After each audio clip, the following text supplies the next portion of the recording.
Welcome to Leader You by Black River Performance Management, where we believe work should fuel the human spirit, not drain it.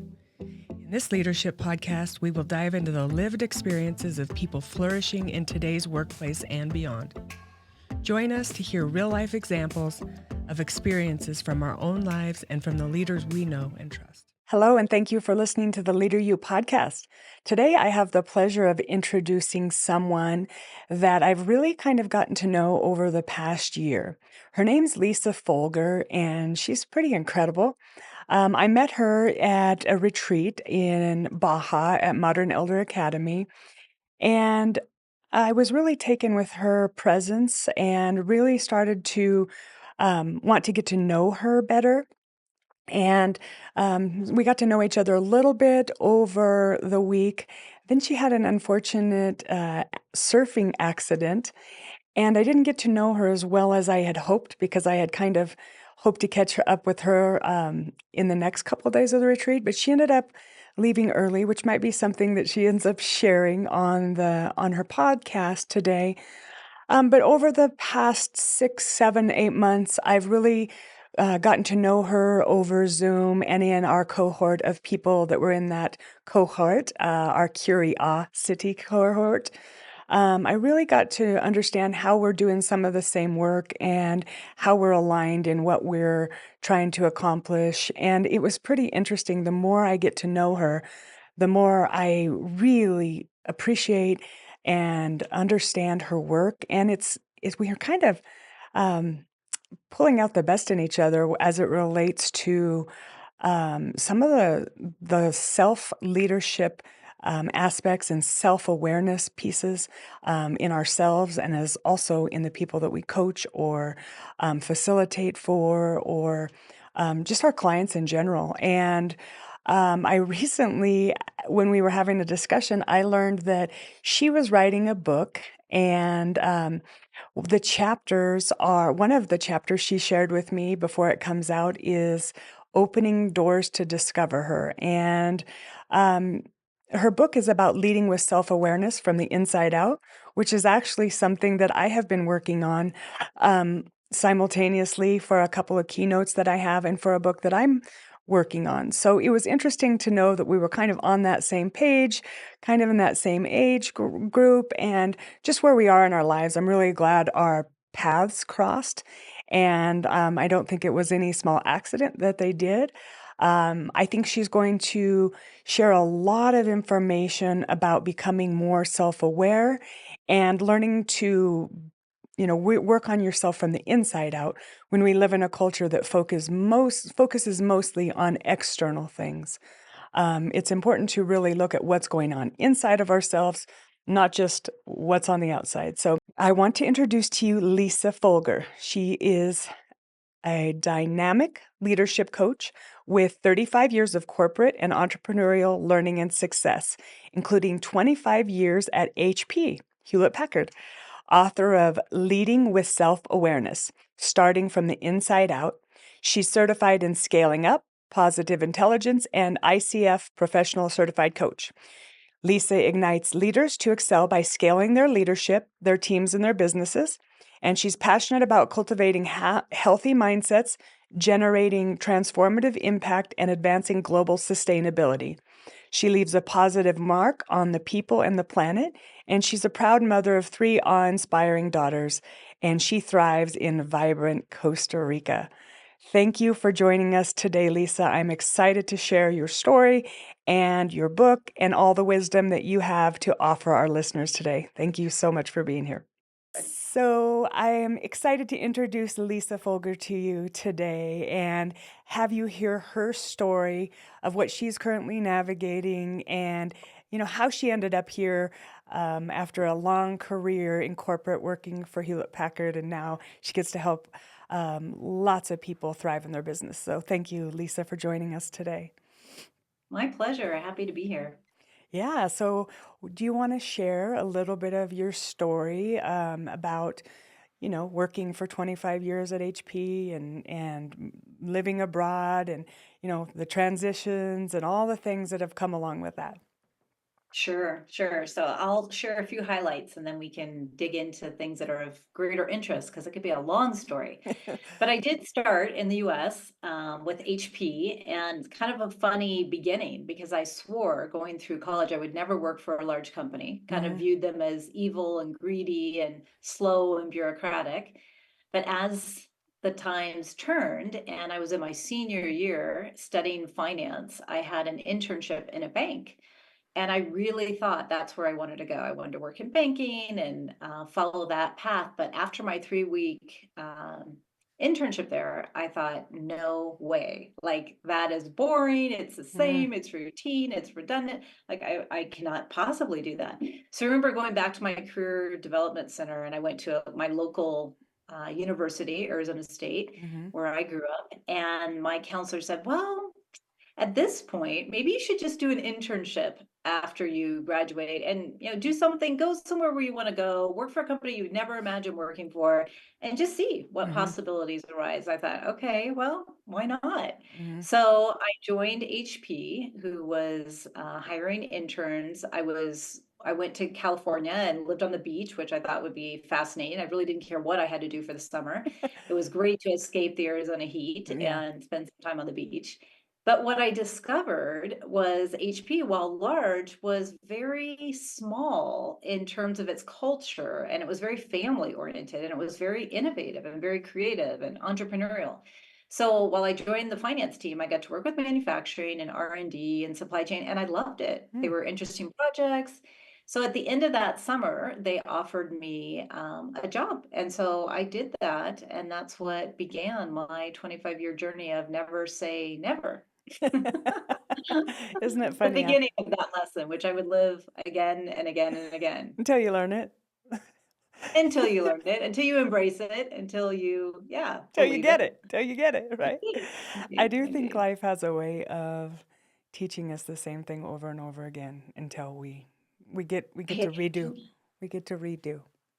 Indeed, indeed. And on that 25-year journey, I probably had 18 different jobs in, I don't even know, 12 different functions. So I did a bunch of different things, which I Hmm. loved Yeah. because I'm a lifelong learner and I just enjoy new challenges and I really wasn't stuck in any one discipline. And during that tenure with HP, I moved and relocated with my family to Costa Rica. And that Hmm. happened, I don't know, 18 years into my 25-year journey. And the idea was to immerse our family into a new culture and into a place that we chose to live and take the job with us. Hmm. My husband at the time also worked for HP, but he had left. So he was kind of freelance and he had a career that allowed him to work from anywhere. So we chose Costa Rica and we relocated. It was the time when we had our third daughter. So I had a year off. I took a leave of absence for a full year, which was a beautiful gift. Hmm. And during that time, we relocated. And what started as a 2 year adventure to kind of explore and immerse and try new things has turned into a 16-year journey at this point and continues on. So That is it's so been cool. That is one of the areas I want to kind of stop and focus for a second because Mhm. it's one of the areas that when I first met you was something we had in common, that I had lived abroad, and it was actually through my husband at the time and also through HP that I had lived in Shanghai for Right. for an adventure, taking my kids on that journey, and and I want to talk about that for a minute. Because not everybody gets the opportunity to live outside the US, right? Indeed. And Indeed. I do believe that that is one of the biggest things that have shaped who I am today. Getting outside of my comfort zone and moving to a place where everybody told me, "Are you crazy? Why would you move to China of all places? I can see Europe or whatever, but China, and why would you do that? And aren't you afraid?" And they would put their fears on me, right? And my Indeed. Indeed. right? And so when you think about moving your family and going to, putting your kids in different schools and being in international schools, What were some of the key takeaways that you really gained? And some of it's in the opening doors to discover me, the chapter in your new book. I think, that this is opening doors, right? And saying yes to things that Indeed. scare the shit out of you. Indeed. Like jumping in and not knowing what's on the other side, for Right. sure. Yeah. Yeah, I mean, we had the good fortune to kind of research some different countries and choose Costa Rica when we made the move. Mm-hmm. But the reaction from most of our kind of friends, not so much our family, but our friends was like, "You're moving to Puerto Rico? Why?" Puerto We're like, "Oh, Rico. no, no, no, not Puerto Rico. We're going to Costa Rica." Like, well, where's that? Like, okay, okay, completely different, Mm-hmm. Central America, let's do some geography lesson. And then it was like, wow, that's a cool place. But fun adventure, but not a lot of knowledge. Definitely, we didn't know anybody that Yeah. had done that. Though very quickly we met some friends that had done the journey ahead of us that, mutual friends connected us to. But yeah, it was a lifelong dream, really. Mm-hmm. Before I even got married, my, then to be husband and I talked about that one day we will Mm-hmm. relocate with our family to a new country and immerse ourselves in a new language. Both of us traveled extensively in our professional lives and we loved it, but we thought, it would just be super amazing Mm-hmm. and awe-inspiring to kind of give that gift to our children. Yeah. And so at the time we made the move, we had a 6-year-old, a 9-year-old, and a newborn. And I remember when I became pregnant with our third one, my husband said, "Well, let's go. Let's go before we even have the baby." And I'm like, "Okay, hold on. Like, Slow I'm really down. ready to go, but let's have the baby and then go." So Yeah. that was our compromise. But it was great. I mean, when you have children, I'm sure you experience this. It is such a connective tissue Mm-hmm. when you move into a new environment and start to build new friends and immerse yourself in a new culture. I mean, kids are an attraction. I remember the school that we chose for our kids kind of helped us find our first home that we Mm-hmm. rented. And And I your remember, friends. and friends, oh, for sure. Yeah. But I remember them saying, okay, the Costa Ricans are, kind of to themselves. They don't really invite people into their homes. It takes quite a while before they will kind of have an in-depth relationship. They're super friendly, they're super kind, and all of that. But the first morning that we woke up in our new home, I remember my 2 oldest daughters, McKenna and Tatum, came running into the master bedroom. "Mom, Dad, our neighbors are leaning over the wall. I think they want to talk to us." And, like we opened the curtains and yep, they're there. And they were very welcoming and very kind. They ended up being, mentors to Mm-hmm. us. And they had 2 daughters that were the same age. So it was like just instant friends, instant extended family, Mm-hmm. and so resourceful.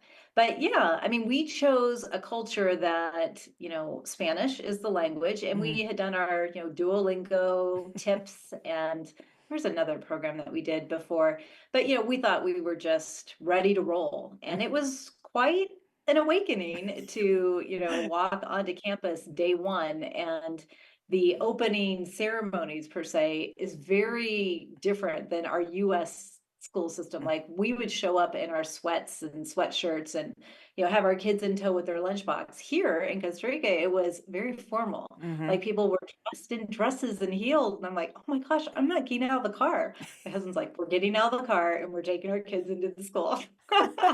Let's go. So there were just so many cultural things, but it's been such a rich experience. And yeah, I mean, I couldn't have designed it better. Yeah. And Yeah. think of you, I mean, I always think of what if I had said no to that and just not having the courage to do it, how I might have some regret now. Not everybody gets the opportunity, but when the opportunity knocks, Indeed. Indeed. yeah. Indeed. Yeah, yeah, no, I fully agree. And if anybody would have told me, "Oh, you'll stay there 16 years, your children will graduate high school, they'll, start their adult lives."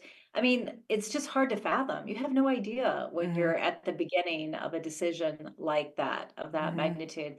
But I think one of the things that really encouraged us is just fascinated with different cultures Mm-hmm. and learning. And we're like, we can do this. I mean, why Yeah. couldn't we do this? Mm-hmm. And one step forward, dive in and figure out the next step. I Mm-hmm. remember the first time our neighbor took us to a shopping mall. It was like within a week of having moved there. And she's like, okay, bring your notebook and your pen. I'm like, what for? She's like, oh, we're going to take driving directions because if you ever want to take this path again, this is what you need. I'm like, okay. At the time, Mm-hmm. 17 years ago, there was no Waze and no, Right. Google Maps. So here I am, turn left at the blue house, turn right at the cow farm, turn left at the red church. Because not only are there no street signs in Costa Rica, but there's a lot of one-way roads. Mm-hmm. And it's just ridiculously crazy to Mm-hmm. drive here. So I remember thinking, wow, I'm a big shopper. This is going to curb my shopping behavior big time. And I remember my husband thinking, yes, Yes. this is a great new cultural influence. But yeah, many things to learn and embrace. But I think being open Yeah. and just, that awe-like child curiosity Mm-hmm. has been something that has fueled me throughout my life. And it served me really well Yeah. as I was immersing and beginning our life here in Costa Rica. I'm getting some goosebumps here thinking it made me think about my first couple days by myself when my kids were once they were in school and I was navigating and my husband was at work. Then I was to navigate the city of Shanghai with 22 million people and Jeez. nothing was in English, and I was learning my Mandarin and I knew some pinyin and things like I I could get around, and you'd need to get a business card to go to some place because we didn't have a driver, we didn't have a car, so you would get in a taxi cab or get to the subway. And I remember taking the subway and being like a gopher and just coming up on every single stop just to see what does it look What like is it? what is it here, what is at this stop, and just being brave enough to do that. And a girl from North Idaho, like living I went from rural to bigger than New York City, and just such a different culture and environment. And what I do recognize, and I saw this in your chapter that you wrote too, is how much confidence it actually gave me. It took a while. The first 6 months, I'm not gonna lie, like there was times when I hated it and I was like, why did I do this? What must, because there's these 6 months of any new transition where it's uncomfortable, right? Indeed. And Indeed. Like I yeah. remember when we first came, it was July, Mm, which is the height of the rainy season here in Costa Rica. So imagine we came from sunny mm, summer California to heavy rains. And heavy rains is kind of an understatement. Like it can rain for 10 or 15 minutes and it's flash flood. mm-hmm, We shipped our car. We decided we're going to settle with one mm. family car. We shipped it. Little did we know that it would take 4 months to get here, supposedly 1 month, just a Mm, little mhm, detour on the way over. But we rented this little car, and I remember for the first 4 months, I would not drive. mhm, I said to myself, there's like no way. I will be pushed off the road by a huge bus. There are these little narrow roads, and the crevices and gullies are full of water. I'm like, no, no, no, no, no, no, no. mhm. I did not sign up for this. Yeah. Oh, it's gonna get better. Oh, it's gonna get better. And then summer hit like November, Mhm. and it did get better. Yeah. But between July and October was fierce and challenging for Yeah. sure.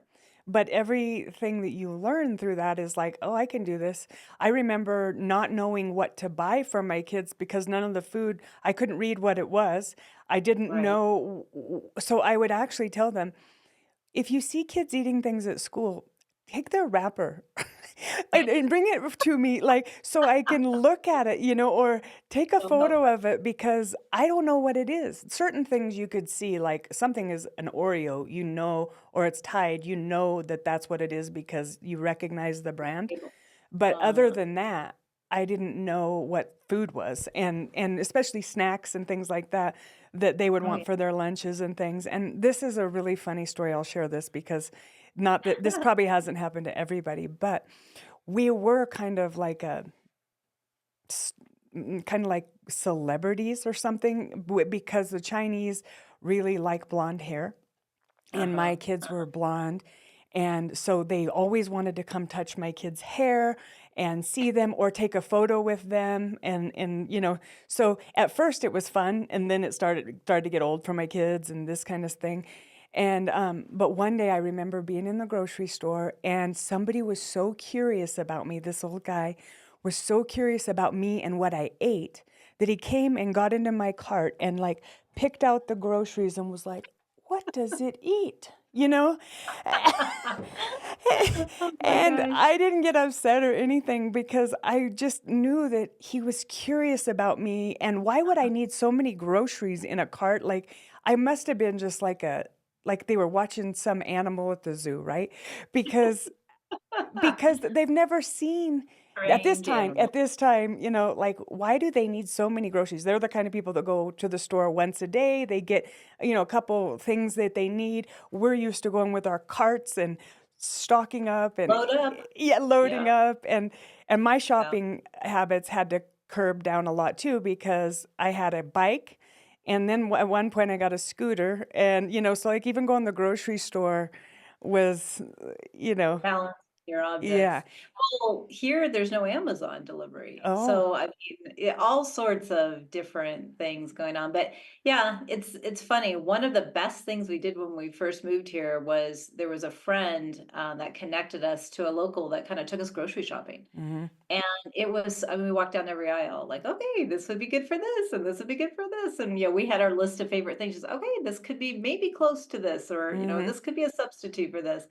And that was super helpful. I mean, to this day, I still can't find everything that I want or need. Yeah. And I'm still discovering new amazing things that I never tried before. Right. And it's great. I mean, the fruit and vegetables here are amazing Right. and just so plentiful and organic and just Mhm. great variety. So yeah, it's Didn't lovely. didn't you learn that you don't need as much as you think you need? Oh, yeah. Oh, yeah.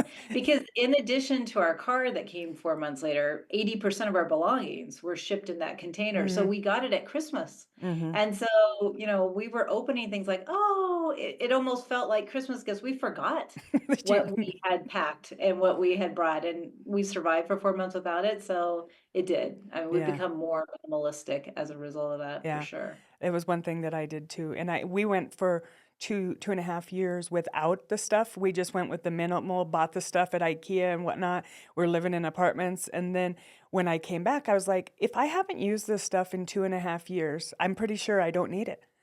Mhm, I mean, some mhm. of it was nice to have, bigger things and sentimental things, but most of it was just stuff, and it didn't really make me feel at home. It's kind of more about who you're with and what you're doing that makes you feel at home, right?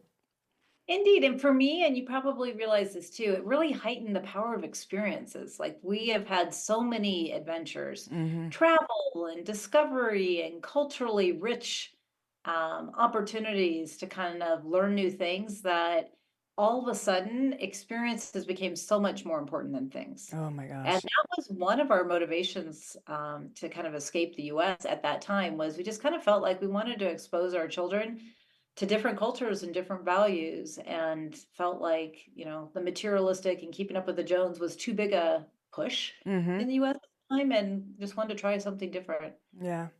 Well, I applaud you, and I think it really, it set the trajectory of your life to take that brave step and for your kids' lives, and it's an awesome opportunity that you got. So when you were thinking about the book that you share, your book, do you want to talk a little bit about your book and the chapter you shared with me?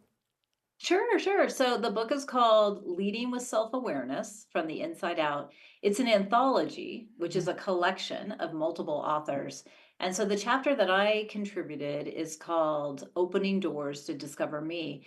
And it's a realization. I was just on a vacation in the spring, maybe in April, during our Semana Santa, which is Easter break, the biggest holiday of the year in Central America. I went with some family and friends to Nicaragua, and we took a bus, which is a very common route between Costa Rica and Nicaragua, the neighboring country to the north. And it's like a 10-hour bus ride, so it's not Mhm. a short one.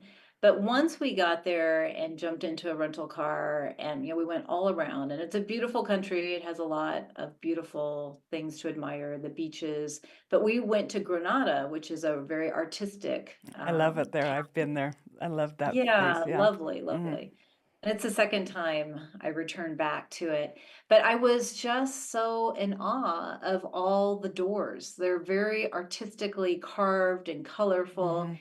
And it just popped into my mind how significant that metaphor was for me Mhm. in my life because I've been through so many doors, some that I planned for, but Mhm. many door that opportunistically arose, and walking in and just being courageous enough to discover what's on the other side and what it may lead to, and Mm-hmm. trust that I could navigate my way, was what inspired me to kind of call the chapter that. So I love that.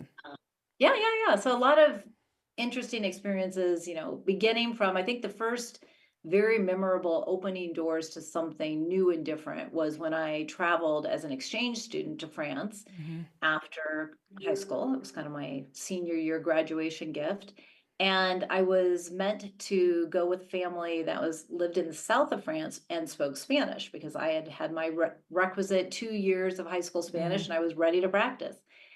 And when I arrived, they had one daughter my age, Florence, and beautiful, beautiful, beautiful family, but they spoke no Spanish. So there was a bit of a communication challenge. Mm-hmm. And I remember thinking, wow, I'm going to be here for a month. And Florence's English was little. Her parents had none. Mm-hmm. And I thought, okay, this is going to be interesting. And I remember no cell phones at that time, Mm-hmm. the one call back to home. And I remember telling my parents, I think it's gonna be amazing. They live in a beautiful home. It's right near the sea. It's a beautiful, like, the only challenge might be that we don't communicate the same language. I remember my mom saying, What?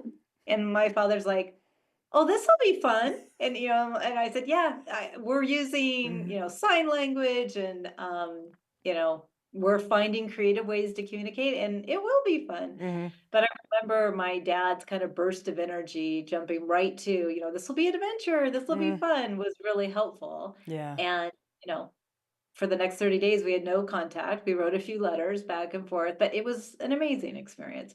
But that opened my eyes to, you can survive anywhere Mm-hmm. doing anything if you have the right mindset and you're willing to kind of be open Mm-hmm. and curious and childlike in your exploration of what's possible. So Yeah. that was, How I think that off? also seeded my desire for international travel, Yeah. because from there, I kind of did quite a few things in I that think it's vein. pretty awesome that you had parents that were really cheering you on and seeing this as a valuable tool for you and and helping you expand your mind into this will be fun and you'll be able to do this and you can do hard things. You can also leave us for a while and we'll still be here, doing the same thing when you get back. I don't think a lot of families have that kind of confidence and also live in a lot of fear about, aren't you afraid to go to a foreign country and you don't know, I hear a lot of that stuff. Do you? Yeah, yeah, yeah, yeah. And I felt very fortunate to have that opportunity and to do that. And for sure, it seeded a lot of my travel desire and lifestyle from there Mm-hmm. on. I remember even in high school telling my parents, I think I want to be an airline stewardess, Mm-hmm. as my career. And they're like, oh, that's great. But maybe you can study something else and then you can travel for fun because you'll have a job that will earn money and all these things. And so it was their kind and gentle way to say, yeah, feed that travel bug that you have inside Mm-hmm. you while you create something that Right. is going to generate a living. Mm-hmm. Um, but yeah, no, I am grateful. And my mom grew up in a very small farm in like Central California. And she too had that experience when she went off to college. Her parents helped her Mm-hmm.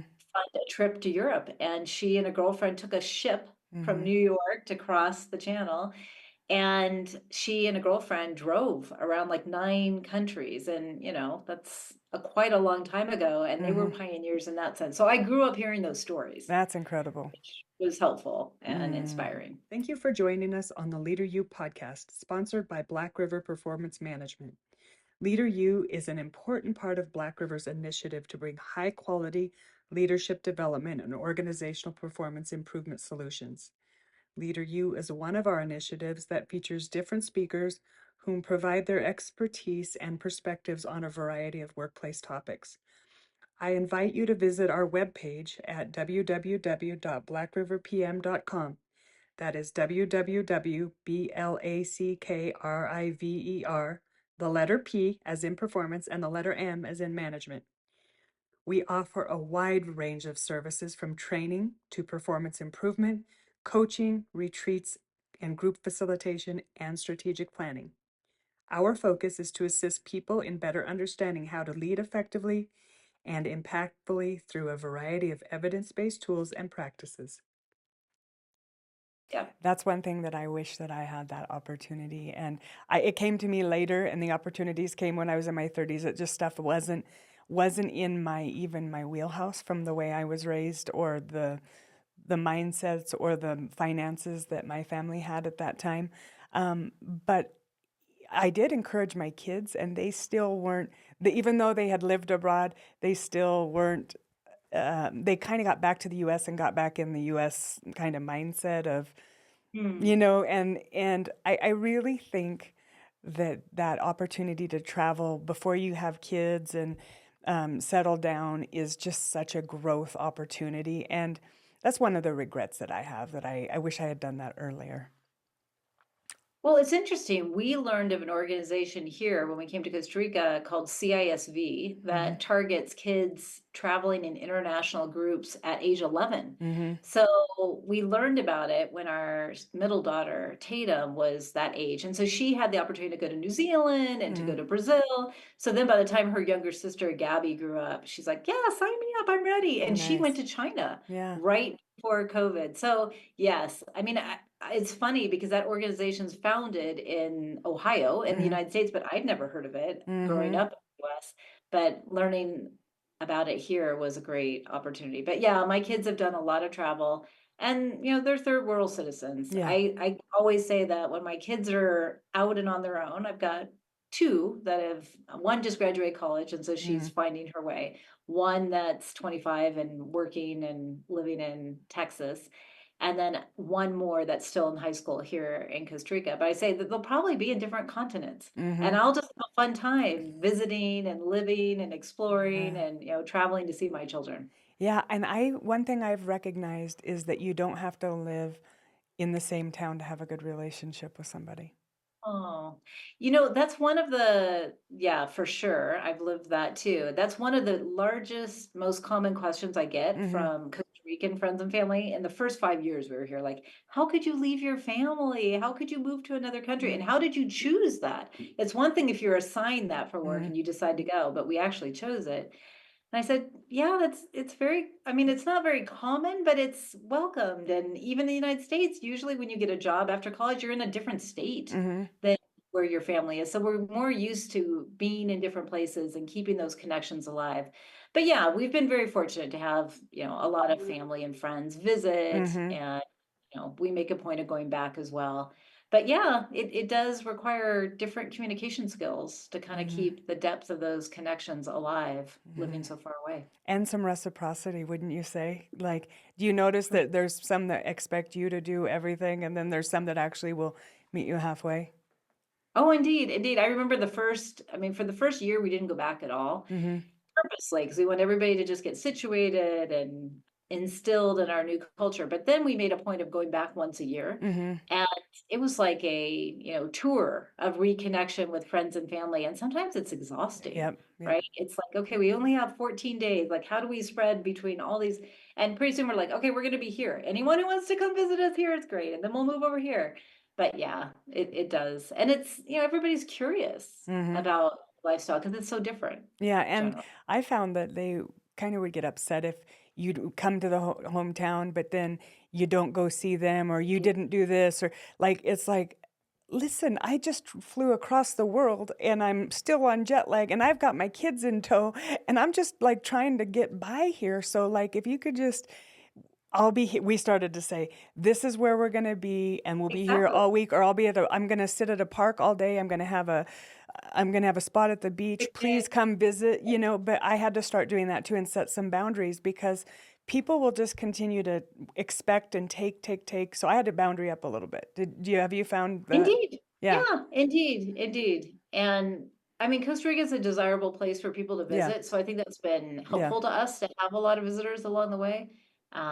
But even that, I mean, I get approached, at least once a week with something like, oh, I know somebody that's coming to Costa Rica. Can you share all your tips? And I'm Mm, like, sure, I can point them to a couple different yeah. blogs and travel sites and whatnot. But yeah, no, Yeah. it's fun. And, I think people's curiosity to learn vicariously through our experience has been fun, and Mm-hmm. can be exhausting too, of Mm-hmm. course. Yeah, Yeah, absolutely. both sides. Mhm. So there was a couple other things I wanted to talk about here. You said that you did say that your inaugural journey when you were in your first example of being in a foreign country when you were in France was that it bolstered your adaptability, your resilience, and your emotional intelligence, as well as a sense of fun. And you know, I feel that so much of that same stuff. So I want to hear your perspective on how that showed up for you.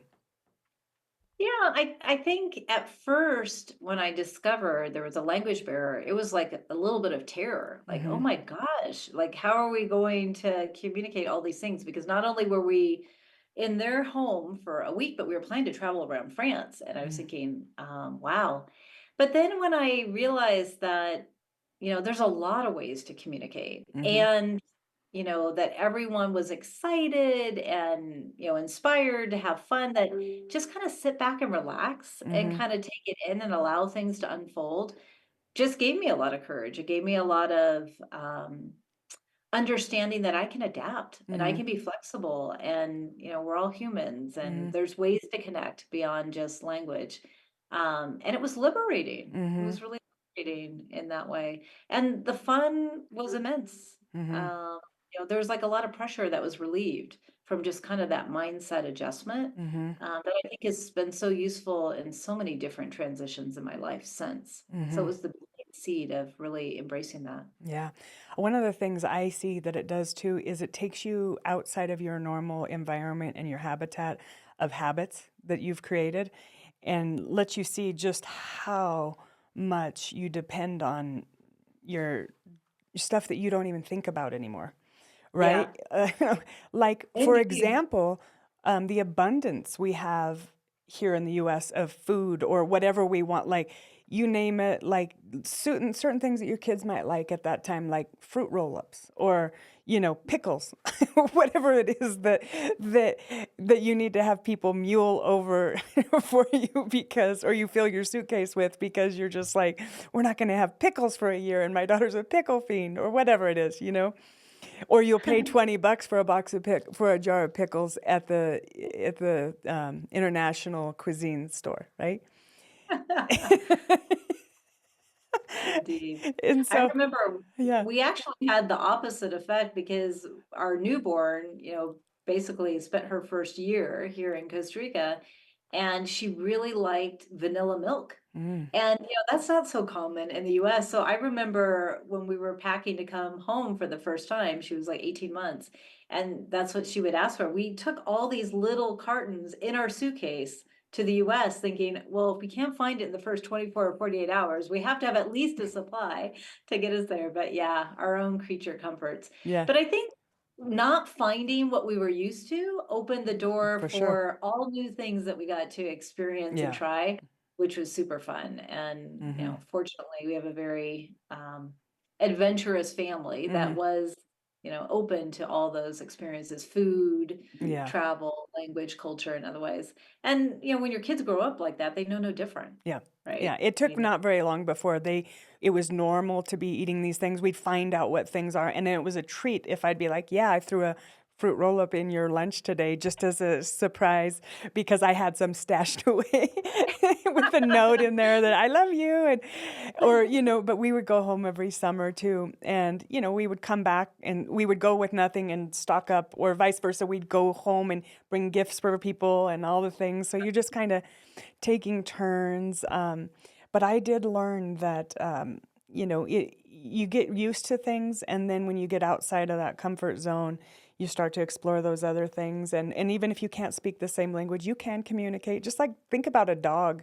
You think about a dog, they communicate really well. You know when they're upset, when they're sad, when they're, what's going on. And us humans are like that too. It's really, you can find things, you can sign language, you can point, you can do a lot of oh, different things. Um, Pictionary yeah, was really fun yeah, and yeah, useful to us in France. yeah. Yeah. Yeah, our yeah. we finally did get a driver and an IE, which is it means auntie, and most everybody in China has one Yeah. because it's so Okay. incredibly hard to get your laundry done or anything. Like your washers is it fits like 3 pairs of American jeans, right? And so we learned, and specifically didn't want somebody that was Filipino. I wanted to continue to work on my Mandarin, so I wanted Okay. somebody that did not speak English. And so that made me better at speaking Mandarin because I needed to learn. And I always had a notebook with me, just trying to like learn the basic phrases, how to get around. And I think pushing myself outside of that comfort zone was good for me. And it also built my confidence because as my language started getting better and I felt comfortable and I knew what people were saying and I could speak up, they were so shocked and so grateful that I was trying too. Oh, that's so Oh, yes. cute. And, they'll, even still, if I'll see some Chinese people and they start speaking Mandarin and I can go up and say something, they get so much joy out of me trying to speak their language. Indeed, indeed. We laughed because our youngest was 18 months before she went back to the US and, starting to talk, but our US family couldn't understand her English. Mm-hmm. Yeah. Because our nanny that we had Yeah. in the home too, which is very common here, Yeah. spoke everything in Spanish. So, yeah, of course, we spoke to her in English, but she had as much interaction in Spanish. So for her, learning Spanish was easier than learning Mm. English. Mm-hmm. And so, Mm. yeah, pretty That's funny. We had to translate for her. yeah, that's funny. So yeah, Yeah. then let's see, you talked about you volunteered a lot in impactful community programs. That's one of the things that I found that I did too, and that connected me really quickly with the community and like-minded people. Is that what kind of happened for you? Yeah, well, actually, the beginning, I mean, because we had done that in the US, so we were very used to that, and we were looking for opportunities in Costa Rica. But the first one that showed up, my daughter McKenna was 9 in fourth grade, and they were going on a field trip, and they were going to a precario, which, the US translation for that in English is a slum neighborhood, and they were going to go tutor. And so I remember bringing home a permission slip to my next door neighbor saying, "What's a precario?" And she's like, "Why are you asking me that? We don't go to precarios." And I'm like, "Well, it's a field trip for McKenna." She's like, "What? No, no, no, no, no. Let me see." So she reads it. She's like, "That's really weird. You need to go talk to the teacher. That's not Mm-hmm. normal." So I went to the teacher, who happened to be an American teacher at this international school. And I said, "Okay, Mr. Holman, we're going on a field trip to the precario. What are we going to do?" And he's like, "Well, parents don't go on field trips. Only the students go with the teacher." And I'm like, "Well, I'll be your first parent that goes on the field trip." And he's like, "What? I don't know if we can." I'm like, "We'll figure that out because McKenna's not going unless I go." And then from that trip, we met another American who was another parent in the school. And it's kind of ironic because in this international baccalaureate school that we went to, there's less than 1% Americans in the Mm-hmm. school. Mm-hmm. It's 90% Costa Rican and then many other Latin Mm-hmm. cultures as well. So to discover this two American parents in this situation was quite interesting. But he had married a Costa Rican and he had started a nonprofit organization, El Nino y la Bola, Mm-hmm. Boy with a Ball. And Mm-hmm. he went into these precarious slum neighborhoods, started playing soccer, connecting with some of the youth, and said, "Hey, if you want to keep playing with us, you need to go to tutoring on Saturday. How are you doing with your classes?" And so if they Mm-hmm. continued in school and active with their classes, they could play on the team and they could do more activities. And so we, to this day now have been doing tutoring most Saturday mornings for 15 years. And, kids from kindergarten all the way to high school. So Wow. it's been fun. And so it's a way to contribute, it's a way to make a difference. But I love that he was able to bring that into the school and encourage the kids to Yeah. go and tutor other kids. So, yeah, that's how it began. That is so cool. What an awesome story. I'm glad we went down that Yeah, little yeah, path. it was fun. Yeah, so there was a couple other things. You were talking about feeling free, the new freedom. Your childlike state allowed you to revel in the simple things, and that freedom felt awesome. And you Mm. also felt guilty and self-indulgent. And you gave yourself a year to dabble and whatnot, but in reflection, you practiced at how you've gotten better at the beauty of allowing natural transitions. So Can you speak a little bit about, well, transitions is one of the things that we learn at MEA, and that is, something that moving abroad, being an empty nester, doing all these things, life, aging, all the things, we're constantly in some sort of transition, right? Yeah. At that point, we had just moved to Costa Rica and I had a year off. By that point, maybe 7 months left because I started my maternity leave a few months before we made the move.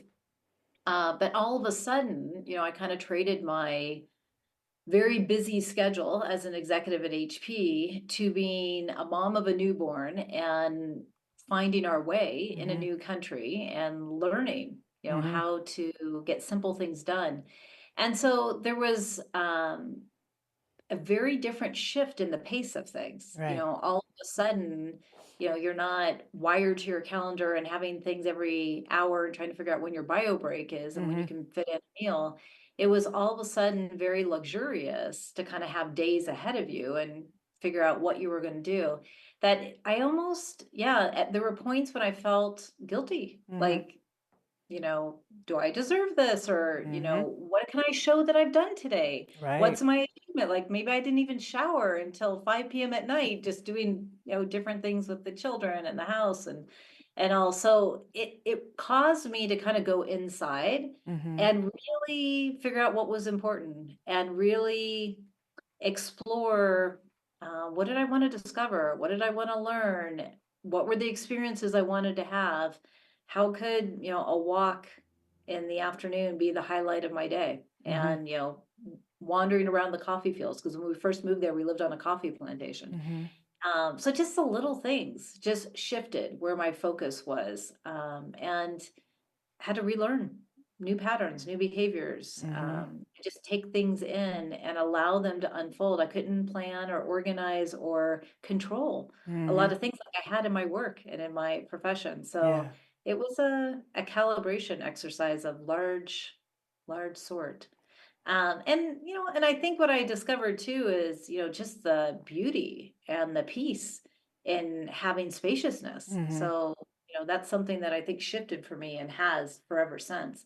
But I had a similar kind of big transition when I left HP, Mm-hmm. when I decided, I'm done and 25 years is enough. And what am I going to do next? And Mm-hmm. that's when I gave myself kind of a year to dabble, Mm-hmm. just meet people and network and explore and learn what they do. And because there's so many people ahead of me that had made that transition Yeah. to so many different things. Mm-hmm. And it was during that process that I met a coach that was introduced from a friend in my network that coached entrepreneurs. And I thought, wow, that sounds interesting. Mm-hmm. I've done everything in the corporate world for my 25 years. It'd be fun to kind of work in more of the entrepreneurial and small and medium leader market. And so that's what kind of opened the door for me to start coaching Mm-hmm. in that small medium business area, which I do today, which I love. Mm-hmm. And it's, when you make those shifts, all of a sudden new things emerge, right? So what I loved about that shift was that the entrepreneurs there were more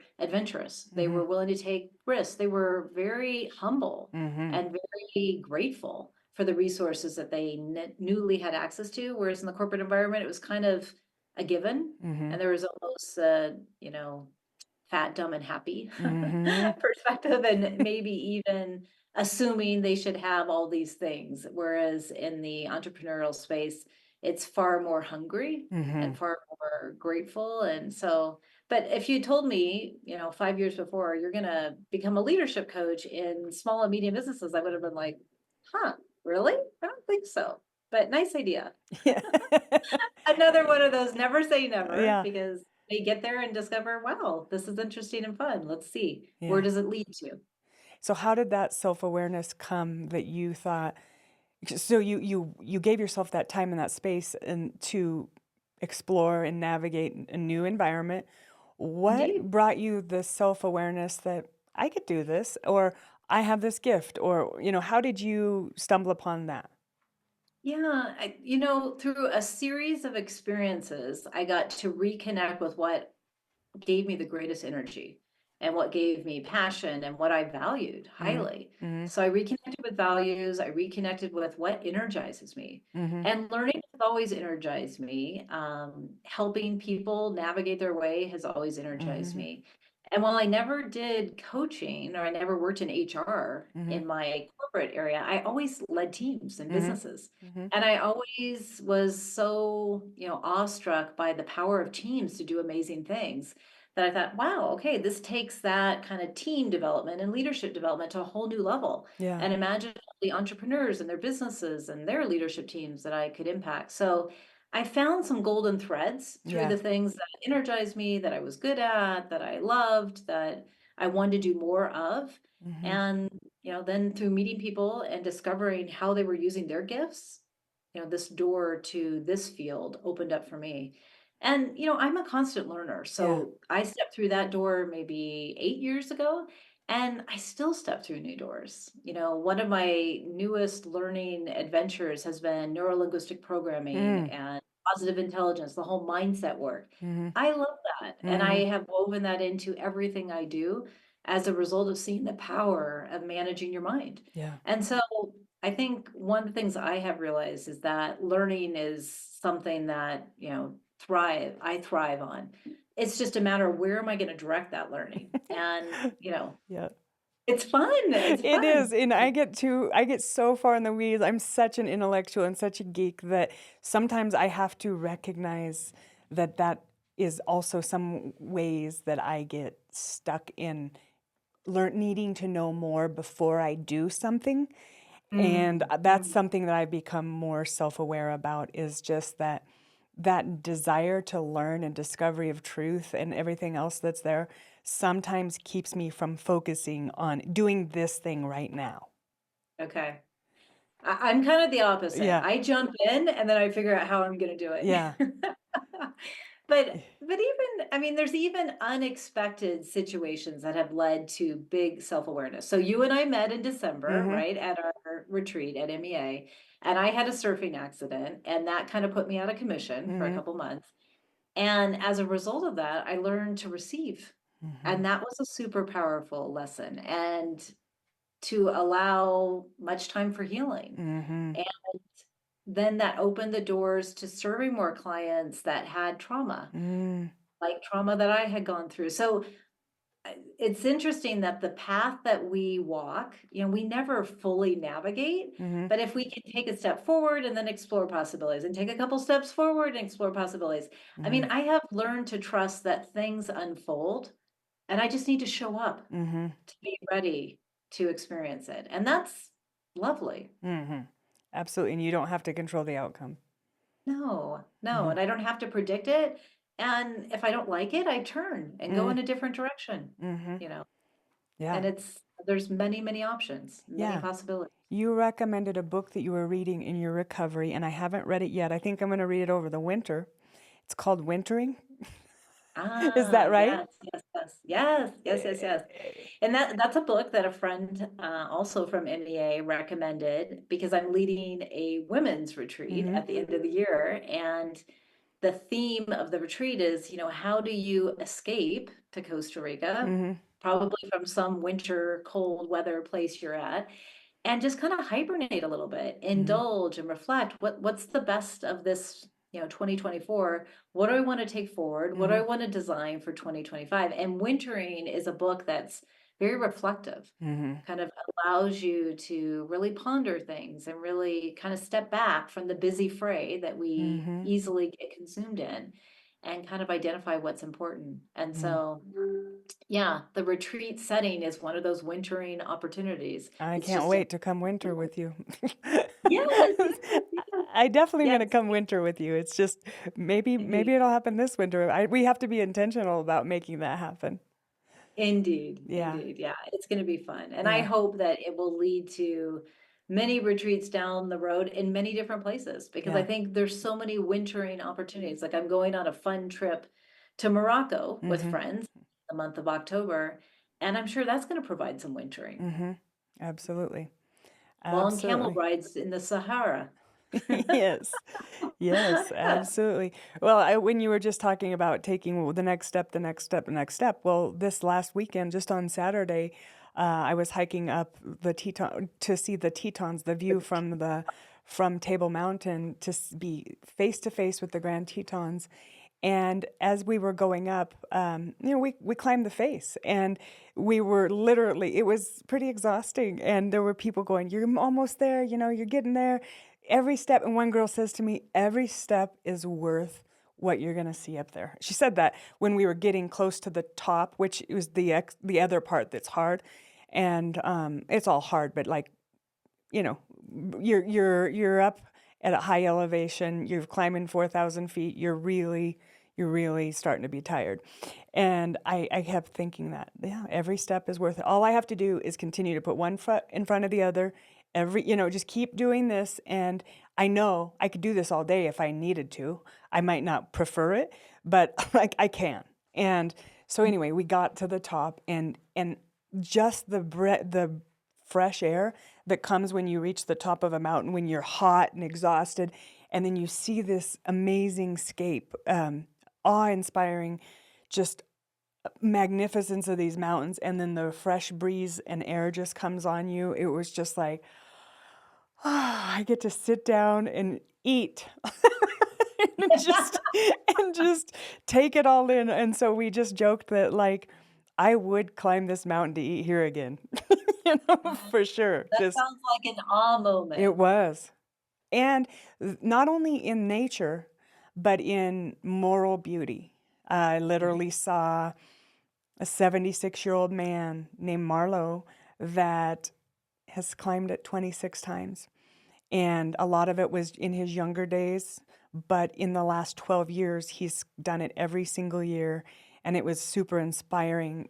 We got a photo with him, and the youngest person we saw was 8, and that little kid loved it and said, "I want to do it again." So they were into doing it again.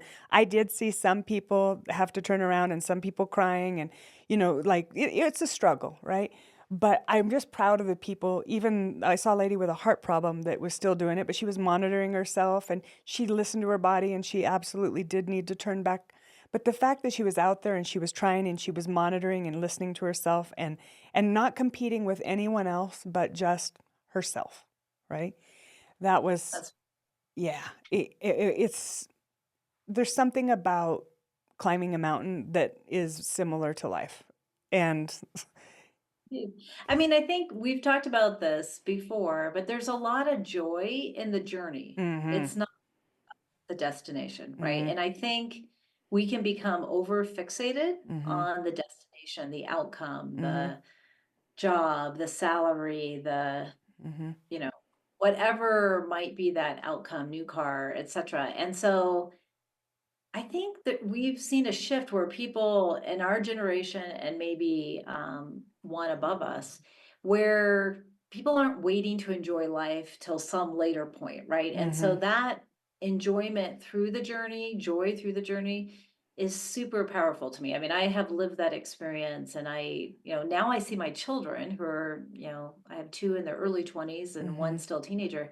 but they've got that. They've mm-hmm, got that wired in. Like they've got great boundaries. mm-hmm, They don't, overextend themselves for any particular outcome. They're kind of very integrated and mm-hmm. I love that. Yeah, The powerful lesson that's taken me many, many years to discover and to live. And I love to see younger generations nailing that so me much too. earlier. Oh yeah, me too.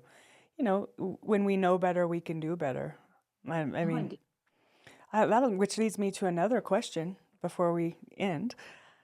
Do you believe that people are doing the best they can? Always. I mean, I think people, I strongly believe that what you think drives how you feel, which drives how you act, right? That's like this whole performance cycle. Mm-hmm, And that's why I do a lot of work in mindset, because I think when people aren't doing what they think is their best, they're often held back because of mindset blocks that they themselves impose, or they listen to others that mm-hmm, strongly influence that hold them back. And so I do believe everybody can be their best and do their best, as long as they encourage and love themselves and offer themselves the self-compassion Mm-hmm. that they need to thrive. But I think sometimes we can be really harsh Mm-hmm. on ourselves. Oh, yeah. We can deprive ourselves from some of those inspiring and positive influencing thoughts, which hold back, generate negative emotions, Mm-hmm. which influence negative behaviors. So, yes, I do generally think people do their best. Sometimes they don't realize how much better they can become. Yes. Don't give Yeah. themselves permission Mm-hmm. to kind of out. Yeah. So I remember one of your questions being, what advice would you give Yeah. younger people? Yeah. It's just, really be true to yourself. Mm-hmm. Know yourself well, know your values, know your purpose, what lights you up, what are you truly inspired to do? Mm-hmm. And then give yourself permission to do it. Mm-hmm. And then find those people and resources that can help you Mm-hmm. because they exist. Yeah. They're out there. It's Absolutely. possible. And you might be the only one that holds yourself back from doing that. Absolutely. I would absolutely say with the clients that I've worked with, it's generally not external things that are holding them back as much as it is themselves and their beliefs about themselves that are holding them back. So they are generally doing the best they can at that moment because they may not be aware that they're holding themselves back and they think it's other people holding them back. Indeed, indeed. And on my website, if anybody's Mm-hmm. interested in that, it's www.lisafoulger.com. There's a link to the Positive Intelligent Saboteur Assessment. Yes. That assessment, it's free, it's Yeah. available to everybody, allows you to see what are those negative thinking patterns you get into when Mm-hmm. you're triggered. Yeah. That is a beautiful self-awareness tool. There's all sorts of information in the results that you receive on how you can manage that. Yeah. But I also offer anybody who wants to set up 30 minutes with me to debrief their results. That is a service that I offer for free Mm-hmm. and I'm happy to do because when you can recognize your own self-limiting thoughts, Mm-hmm. set hacks and Mm-hmm. get past that, it's so empowering, so liberating, and it sets you on a path to what you most desire. So I'm a big believer of control your mind Mm-hmm. and everything else will follow. I love it. And I appreciate you just sharing that wisdom that you would tell your younger self, or you're sharing with our listeners. And I really appreciate the gift of that assessment and a free consultation on that. That is something that I think if somebody just takes that type of step to be brave enough to do it and be debriefed, that right there can be a game changer. Um, Indeed. that is something that we offer too, different assessment, but I have used the positive psychology saboteurs, and I think the more of them that you can do, I mean, whether it's using Adam Grant's page and using his like, are you more of a giver or a taker, or are you more of a, you think about the Panis that Arthur Brooks has on his website. Like, there's so many self-awareness tools that you could use to learn more about yourself and what your strengths are, but also what are your weaknesses that it might be a blind spot for you that are holding you back. Indeed, indeed. Yeah, there's many ways. And I think assessments are a door to the soul. Yeah. And the multifaceted view you can have of Mm-hmm. yourself, the greater you can become self-aware. Absolutely. Well, I appreciate you sharing your time and for bringing, for being on the podcast and for, just putting all the light that you are out into the world. And I'm grateful that our paths crossed, and I hope we can continue to work together. And I really would like to winter with you. Oh, thank you, Angie. It's such a pleasure to join you. Thank you so much for the invitation. I Yeah. love it. Thank you. And thank you for listening to the Leader You podcast. If you found this to be helpful or you found something to be valuable in it, I ask you to share it, like and subscribe. It's how we know that the message is being, that it's valued. And even if it's not for you, it might be for somebody that you know that needs to listen to it. So please share. And thank you again for listening. We love you.